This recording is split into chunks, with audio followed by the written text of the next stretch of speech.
Hey, j'espère que tu vas bien. Aujourd'hui, je vais répondre à une question qu'on me pose souvent. Linksea est-il le meilleur courtier? Et pourquoi diable ai-je autant de contrats et une stratégie que je trouve dingue que tu peux faire en assurance vie? Je vais aussi répondre à l'objection de pourquoi ouvrir une assurance vie quand sur PEA et sur CTO, on n'a pas de frais. Et j'ai même vu de nombreuses fois sous des vidéos d'autres créateurs de contenu des commentaires extrêmes type si tu as une assurance vie, tu ne devrais même pas avoir une chaîne en finance. Tu verras pourquoi on est plus proche de la stupidité que de la réalité.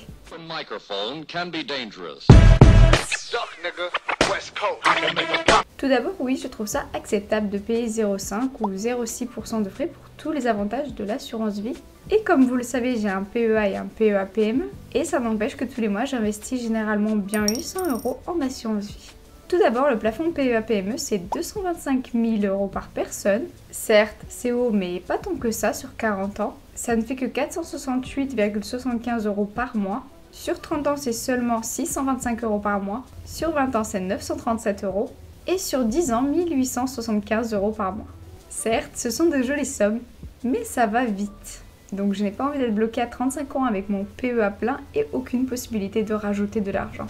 Je veux aussi pouvoir profiter des baisses en investissant plus à ces moments-là, ce qui n'est pas possible avec un PEA plein. Certes, en couple, les plafonds peuvent être doublés, mais ça ne change pas que par personne sur 20 ans, 625 € peut être possible avec un boulot supplémentaire ou en même temps que les études, etc. De plus, on me parle des 0,6% de frais annuels, mais sur CTO par exemple dans les stratégies dividendes, les gens paient bien plus d'imposition que moi avec mes 0,6% de frais. Et justement, dans une stratégie dividende en assurance vie, nous ne sommes pas fiscalisés tant que l'on ne retire pas, comme le PEA. Sauf qu'en plus de ça, on n'a aucun plafond de dépôt. Donc oui, je préfère payer 0,6% et avoir une fiscalité douce après 8 ans, contrairement au CTO. Car ne l'oublions pas, après 8 ans, on peut retirer 9 200 € d'intérêt par an. Et pour ceux qui dépassent jusqu'à 150 000 €, on paie 24,7% sur les gains et non 30%. Donc oui, je préfère payer 5% de moins d'impôts sur mes gains, quitte à avoir payé 0,6% de frais sur tout le placement. J'ajoute aussi que l'on a accès à des actions américaines comme les GAFAM si on en a les moyens. Tu imagines? J'écris cette vidéo le 1er août. Apple est à plus 57%, Amazon plus 54%, Alphabet, Google plus 48%, Meta 157% et Microsoft 40%. Ou même Nvidia qui a cartonné plus 226% depuis janvier.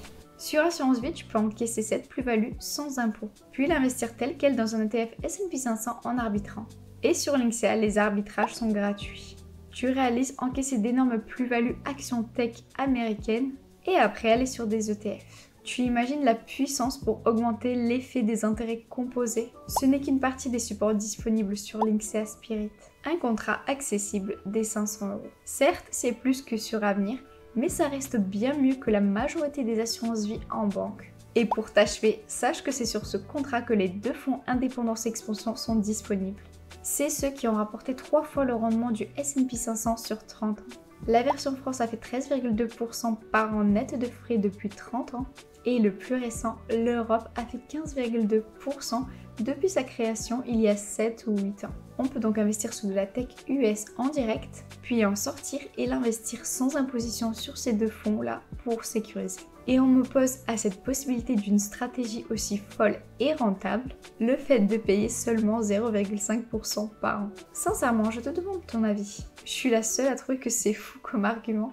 Si cette stratégie t'a convaincu et que tu veux soutenir la chaîne, et toi-même gagner une carte cadeau de 50 €, il y a un lien dans la description qui le permettra. Et juste en petite parenthèse car ça m'a fait un peu rigoler, Nvidia a un dividende de 0,034%. Bon oui, la performance du titre est folle, mais on est quand même sur un dividende de 0,34 divisé par 10 quoi. Et pour l'anecdote, ils ont un payout ratio de 8,2. Ça signifie que s'ils paient 82% de leurs bénéfices, soit 10 fois plus qu'à l'heure actuelle, leur dividende serait de seulement 0,34%. Bref, pour en revenir aux assurances vie, j'ajoute qu'on peut aussi automatiser et avoir des fractions d'actions, d'ETF et de fonds. Certes, les CTO peuvent aussi le faire depuis quelques années, mais je ne vais pas comparer la fiscalité. Et on parlera même pas des avantages de succession avant 70 ans. C'est 152 500 € transmis sans droit par bénéficiaire, qu'ils soient de notre famille ou pas. Alors que pour de gros montants, les dons venant d'étrangers sont taxés autour de 50%. Et encore plus fou dans l'assurance vie, au-delà des 152 500 €, la tranche de droit la plus haute est 20%. Et si on a 3 enfants, ça se multiplie. Sans oublier l'abonnement de 100 000 € tous les 15 ans. Ça sera réservé pour une autre vidéo. Et si on a plus de 70 ans, on a 30 500 € qu'on peut donner, mais c'est en tout pour la totalité des bénéficiaires. Mais les plus-values sont exonérées. On paiera donc des droits que sur le capital à transmettre. C'est juste une arme de transmission immense. Et je ne te parlerai pas non plus du fait de démembrer la clause bénéficiaire, qui multiplie les avantages de succession. Et ça allégera encore plus la fiscalité pour les héritiers. Je réserverai ce thème aux clients de mon cabinet. Trahison, disgrâce. L'assurance vie est un des rares produits qui permet d'avoir de vrais avantages et pas seulement fiscaux. Et ce, à tout âge. Et toute la stratégie que je viens de te présenter est possible aussi avec le PER, Spirit. Tu peux donc cumuler ça avec en plus une énorme réduction fiscale si tu es à une haute TMI. Donc tu peux te dire qu'on te paie pour investir sur les GAFAM et puis sur indépendance et expansion. Et n'oublions pas que les TMI sont revalorisés chaque année. Ce qui signifie qu'être à une TMI de 30 ou 41% maintenant, ça n'aura rien à voir avec le barème dans 30 ans.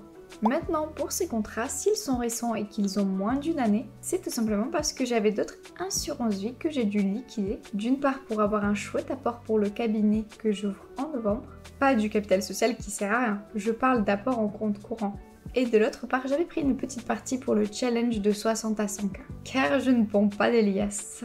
Et au final, je suis satisfaite de ma performance entre janvier et le 1er août. Cela fait pile 8 mois sur mon contrat où j'ai mis des leviers. Je suis à 18%, ce qui est très bien car j'ai investi en DCA. Si sur l'année le S&P 500 a fait 17%, mais que tu as mis 100 € par mois, tu ne seras pas du tout à 17% à la fin. Donc au final, avoir égalé le S&P 500 qui est à 17% ce jour, en n'ayant eu que 30% en levier, ça me convient largement. Regarde la performance en DCA sur les leviers. Je suis à 56,54% pour le Nasdaq Leverage, 42% pour le Stoxx 50 Leverage et 29% pour du CAC 40 Leverage.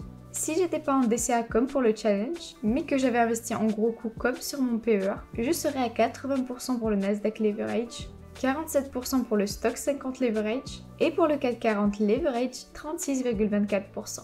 On voit bien que sur des leviers, le DCA n'est pas toujours la meilleure chose à faire. J'aime bien investir en ETF en DCA, mais rentrer sur levier que quand on a d'énormes baisses type 2022 ou Covid. Mais ce n'est que mon avis.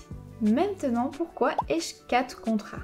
Alors sur le Spirit, c'est pour Indépendance Expansion plus Tech US. Pour le General EV, c'est pour les actions françaises. En fait, je vais investir dans une REIT via Assurance Vie, car les REITs ne sont pas investissables sur PEA. Et je n'aime pas payer des impôts sur mes dividendes ou mes loyers. La fiscalité de l'assurance vie permettra de récupérer de beaux loyers et de les réinvestir comme bon me semble.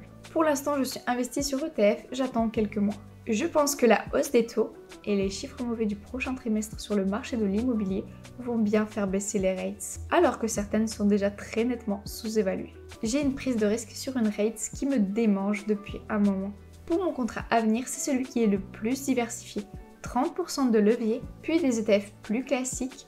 À la base, c'était pour un apport immobilier d'ici quelques années avec des taux plus bas, même si je pense plutôt utiliser un Perico PE, car c'est vraiment ultra intéressant de les casser pour un achat immobilier et ça n'a pas les inconvénients du PER.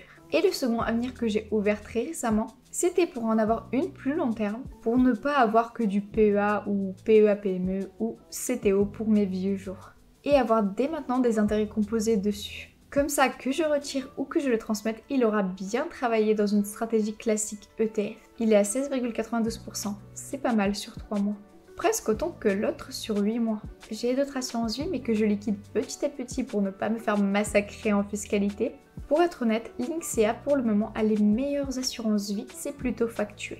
Et pour montrer ma sincérité, je dirais même que lorsque je vais ouvrir mon cabinet de gestion de patrimoine, je ferai mon possible pour avoir les meilleurs produits. Mais pour les assurances vie, je pourrais pas avoir mieux, car simplement ça n'existe pas. Ma valeur ajoutée sera donc dans mes conseils d'allocation, plus les mécanismes pour augmenter encore les abattements, que ce soit pour les retraits au quotidien ou la transmission. C'est pas pour tout de suite que je vais pouvoir créer mes fonds et les proposer dans mes contrats. Aussi, je n'ai jamais eu le moindre problème avec Linksea. Pourtant, crois-moi, je les ai sollicités à de nombreuses reprises pour de nombreuses questions. J'ai été la plus relou des clientes et j'ai eu la chance de ne tomber que sur de super interlocuteurs. J'espère pouvoir embaucher les mêmes. J'espère que cette vidéo t'a plu, j'essaie d'être de plus en plus transparente comme pour le challenge. N'hésite pas à me donner ton avis sur ce courtier et sur les stratégies et je te dis à très bientôt.